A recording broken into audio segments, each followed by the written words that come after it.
मोहोळ तालुक्यातील यावली येथील सरपंच वर्षा सिद्धेश्वर राऊत यांच्याविरुद्ध ग्रामपंचायत सदस्यांनी अविश्वास अर्ज दाखल केला। त्यानुसार आदेशी अधिकारी मान्य तहसीलदार मोहोळ यांच्या अध्यक्षतेखाली ग्रामपंचायतीची सभा पार पडली। त्यामध्ये सरपंच विरुद्ध 11 सदस्य व सरपंच बाजूने 0 मतदान होऊन पारित झालेला ठराव प्रस्ताव जिल्हाधिकारी कार्यालय सोलापूर यांच्याकडे पाठवण्यात आला। त्यानंतर लगत जिल्हाधिकारी सोलापूर यांच्या आदेशानुसार विशेष ग्रामसभेचं आयोजन करिता आदेशी अधिकारी म्हणून विवेक जमदाडे, गटविकास अधिकारी पंचायत समिती मोहोळ यांची नियुक्ती होऊन लोकनियुक्त सरपंच यांच्यावर दाखल झालेल्या अविश्वास ठरावाबाबत विशेष ग्रामसभा घेण्यात आली।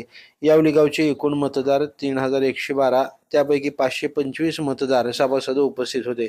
मतदारांची शिरगणतीनुसार मतदान प्रक्रिया पार पडली।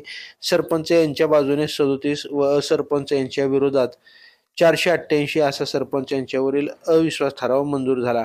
या प्रक्रियेवेळेस प्रशासनाचे आदेशी अधिकारी म्हणून विवेक जमदाडे, गटविकास अधिकारी पंचायत समिती मोहोळ व सहाय्यक गटविकास अधिकारी PR देशमुख, विस्तार अधिकारी नागसेन कांबळे, सचिन कदम व इतर ग्रामपंचायत अधिकारी मोहोळ आणि पोलीस स्टेशनचे किरण पाटील व इतर स्टाफ उपस्थित होते। लाईव्ह महाराष्ट्र झोन न्यूजसाठी विजय दळवे। ताज्या घडामोडी जाणून घेण्यासाठी लाईव्ह महाराष्ट्र झोन न्यूजच्या यूट्यूब चॅनलला सबस्क्राईब करा, तसेच बेल आयकॉनवरती क्लिक करा।